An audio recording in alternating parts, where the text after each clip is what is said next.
Right folks, today I'm going to focus on doing a type of drawing which is called 1 point perspective. It is a drawing which is very good to know in S1. It's quite a basic drawing, but it's quite effective when done properly. Okay, so I've got some examples on the page here for you to see. Okay, first of all, we've got a little example of a railway track. We've got a cityscape, a kind of little town with some trees, and then a little home, kind of living room idea. Okay, so there's a couple of principles we have to know, okay, with 1 point perspective. Okay, so I'm going to zoom in, first of all, to number 1, just to show you what those principles are. Okay, so in 1 point perspective, the basics of it is every line you do goes back to a point on the page, right? So for this one, the railway track, the point in the distance that I've got my mouse on, right next to the sun, is that little point. And that point is known as your vanishing point. Every line goes back to that point. Okay, we also have a line going across the page, and that is known as your horizon line. So if anyone's ever been to the beach and looked out towards the sea, the horizon line is the furthest point you can see before the earth curves away. Okay, so that's a line that we also have in most of our 1 point perspective drawings. Okay, and that's all we really need to know for this exercise, our vanishing point, our horizon line. Okay, so when I zoom back out, and you can see in the other examples, they all have exactly the same. The only one that's slightly different is the one at the bottom here. Now there is still a point in the middle, you will not be able to see it, but it is there. Every line in that room goes back to a point on that page. Okay, so let's go ahead and tackle our own 1 point perspective drawing. So you'll need a piece of A4 paper, landscape, a ruler, and a pencil. Okay, so what I'd like to do, guys, is I want you to split your page into 4 quadrants. Doesn't have to be perfect. Okay, 4 quadrants, 4 squares, like so.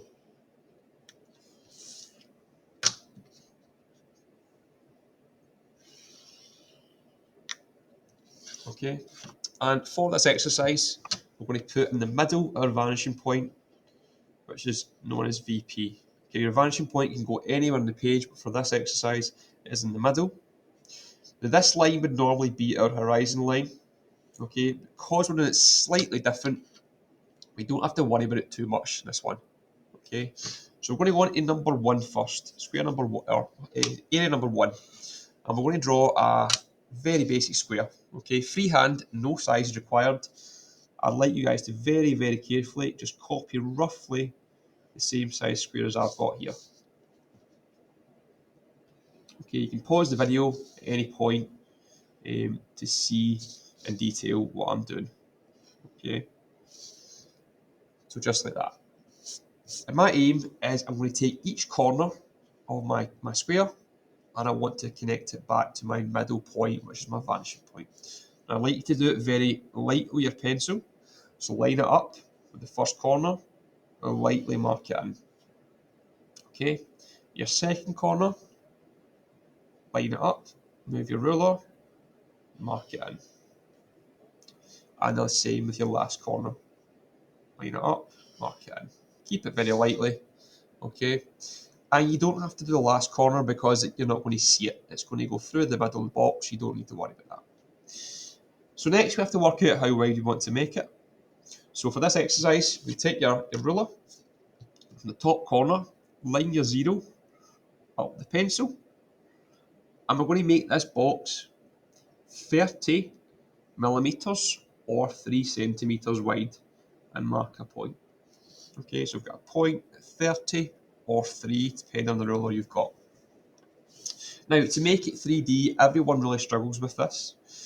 To keep everything proportionate, okay, what we need to do now is take our ruler, line it up with our vertical line we've already got, put your pencil on the point you just measured, and all we're going to do is slide the ruler over, keeping it vertical until it hits the pencil. Once it hits the pencil, mark a line down between the 2 edges. Okay, like so. We're then going to do the same with the bottom edge.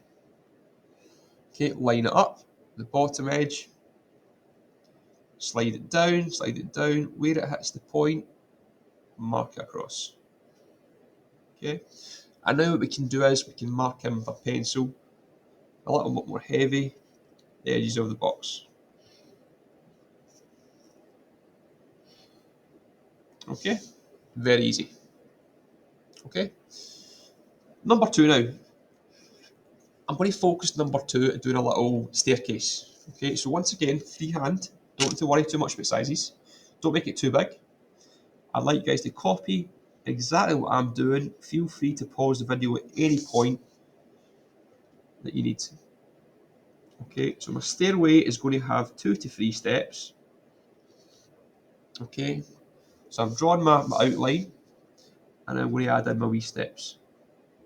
Okay, doesn't need to be perfect.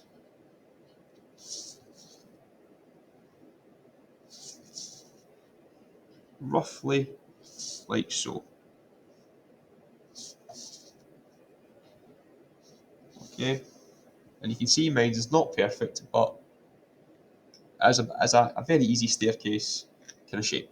Okay, so what we're going to do now is we're going to once again focus on getting our shape made into 3D shape, into a 3D form, sorry. Okay, so we start with corner number 1, which is at the top. Take a vanishing point, line up with corner number 1, and lightly take it through. Number 2, same again, slide the ruler over, keep it lined up with the vanishing point, slide it through. Okay, and we're going to do each one exactly the same way, taking it through. You'll notice the angle of the steps will start to change a little bit. Okay, and take it as far through as you can.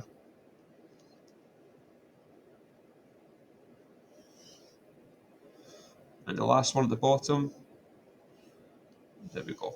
Now, we don't have to do that one because we don't see that one anyway, so it's fine. We're happy with what we've got. We've got our lines coming out each corner. We're going to do the same process now. Start at the top, and I'm going to make this stairway approximately 2. Now, if you can't fit in 2, just make it 1. Okay, I'm going to make it 2, which is 2 centimeters or 20 millimeters, depending on the ruler you've got. Mark a point, and what we're looking to do is we're looking to, a little bit at a time, take your lines across and down, across and down. So same process before, line up your ruler with the top line, slide it up till it hits the point, mark your first line in. Okay, we now want to come down the way, so your next line is this line here, the vertical line. Line it up, put your pencil on the dot, take it along, and mark down between the 2 lines. Okay, and we're just going back and forward, horizontal and vertical with each one. Okay, once again, feel free to pause at any time. Okay, so down, horizontal next, and the last one, vertical. Okay, you want to keep these lines as parallel as possible. Imagine you're doing it so the lines will never touch if they do keep going. Okay, so they're very, very even with each other. Now we can fill in the gaps between the edges or between the corners, like so.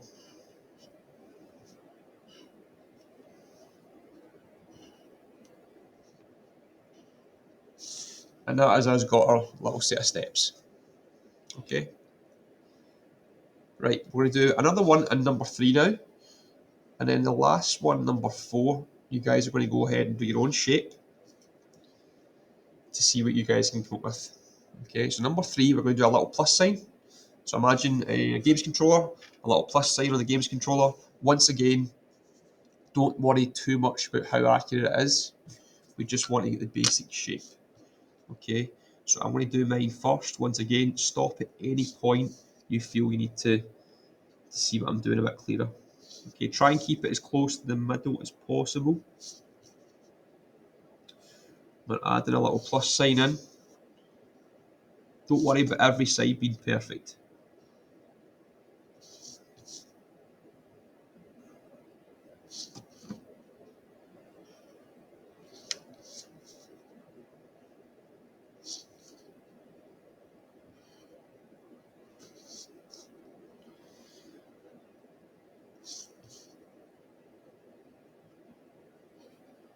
Okay, and that's roughly what you're looking to do there. Okay, feel free to pause it if you want to draw that shape just now.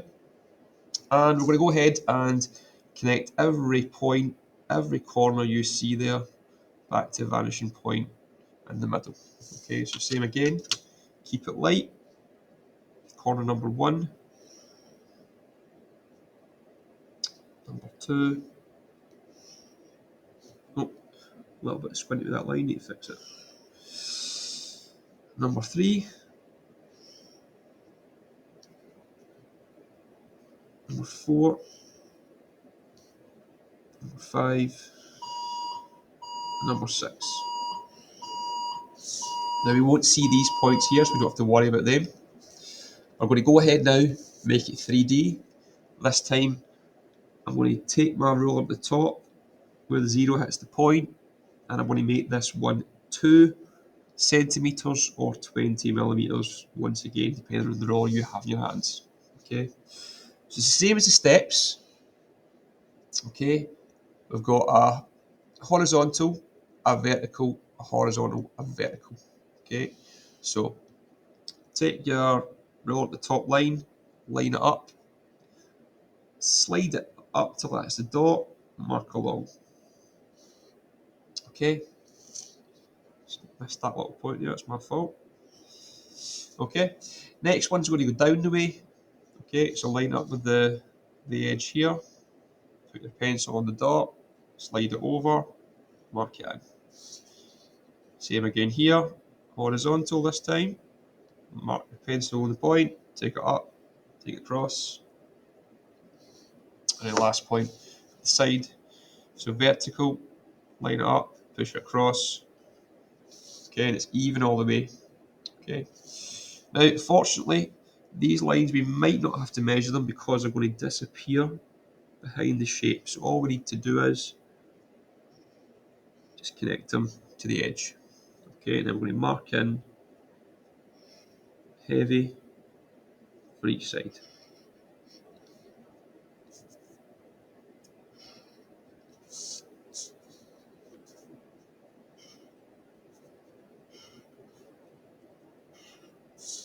Okay, and that's just got a little plus sign. Remember to keep the lines as light as possible, guys, when doing this. So I've got 3 shapes done. Like I said earlier, I'd like you guys to go ahead and do your last shape in number 4. Think of something quite out there. Don't do anything round, because we really can't do it with a round shape. But think of it things like hexagons, octagon kind of shapes, and see if you can go ahead and do that. Now, I want to do one myself. You guys can do this one, or you can do your own shape. Some people like to do letters, which is quite a good one to do. It's maybe the letter of your name. That could be a good option. But I'm going to go ahead and do a little hexagon shape. Okay, once again, freehand. Okay, so a hexagon shape, 6 sides. So I'm going to do top and the bottom first. And I'm going to draw on the sides.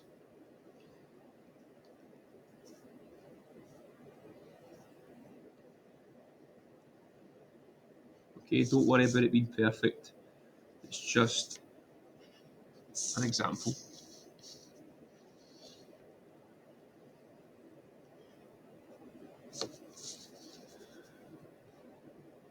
Okay, so not the best hexagon shape, but you can tell as a hexagon. Okay, so each point on the hexagon, I'm going to once again take through to my vanishing point, just like before, exactly the same, one at a time.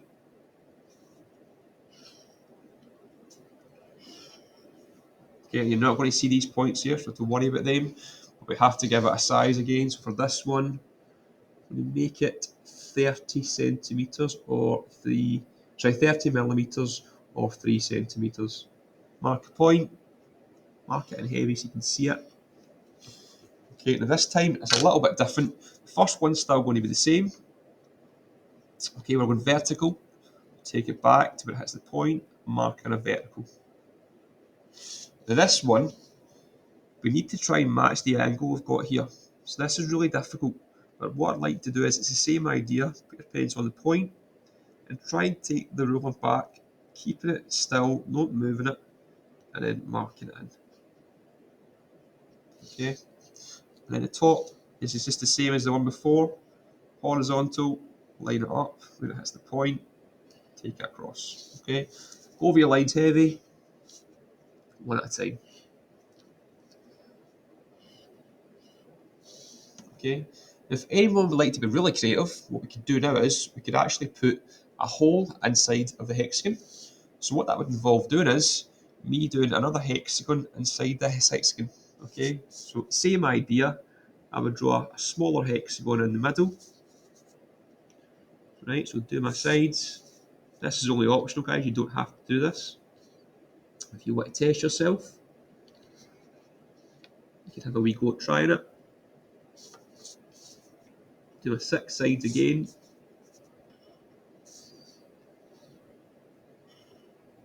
And if I want to make my hexagon hollow inside, all I would do is each corner here, here, and here, I would take back to my vanishing point.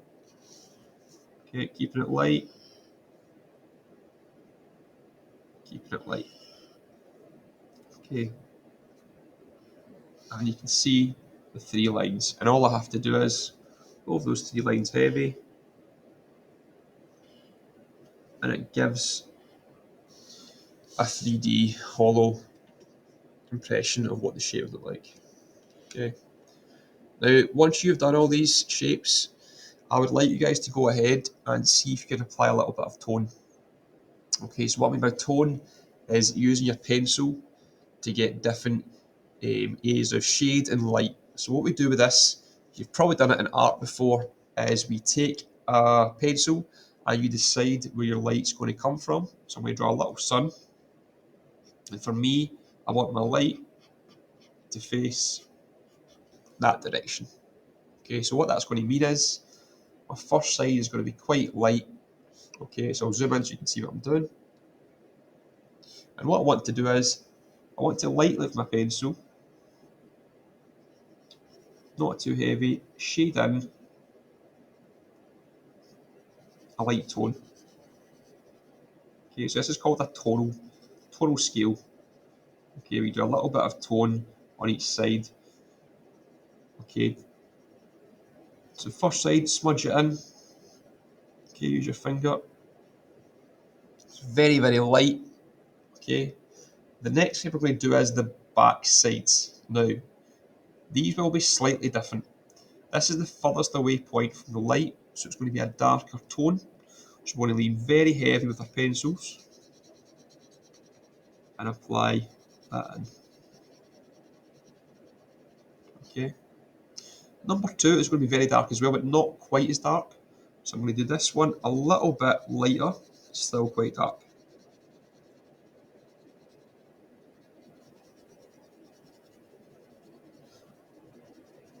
Now you guys take your time with this. I'm doing it a little bit quicker than I should. Okay, if you want to smudge it in again, you can go ahead and smudge it in. And the top side will probably be a similar tone as well to that one we just did. Okay.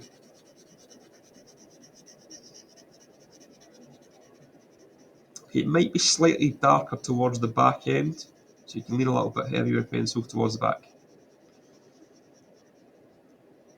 Okay, I'll just add a wee bit in here as well. Okay, and now we've got the inside to tackle. So the inside's a wee bit different again, alright? This bottom panel is going to be in the light mainly, but it's not going to be as light as this area. So, pencil again, not too heavy, not too dark. And notice how my direction of pencil is the same direction as the lines itself. That's the way I'm applying tone. I don't want to be applying at different angles like that because it's not very good. Okay, so number 1 I've done. Number 2 is going to be slightly darker again because it's near the side of the shape. So very, very slightly darker.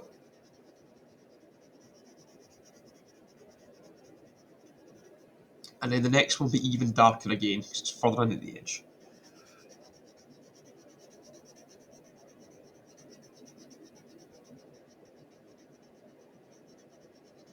Okay. And there we go. Okay. Now I could have spent more time on that, but you can see that it is a three-dimensional look, and the tone has really helped bring that out. Okay. So what I'd like you guys to do now is, if you have done the first three, go ahead and do your fourth shape. Do any shape you want as long as it's got edges. Take it back to the vanishing point, and I'd like you to then apply some tone for each drawing that we've done already. And if you can, choose a different direction of light for each one you do. Okay? Good luck, guys.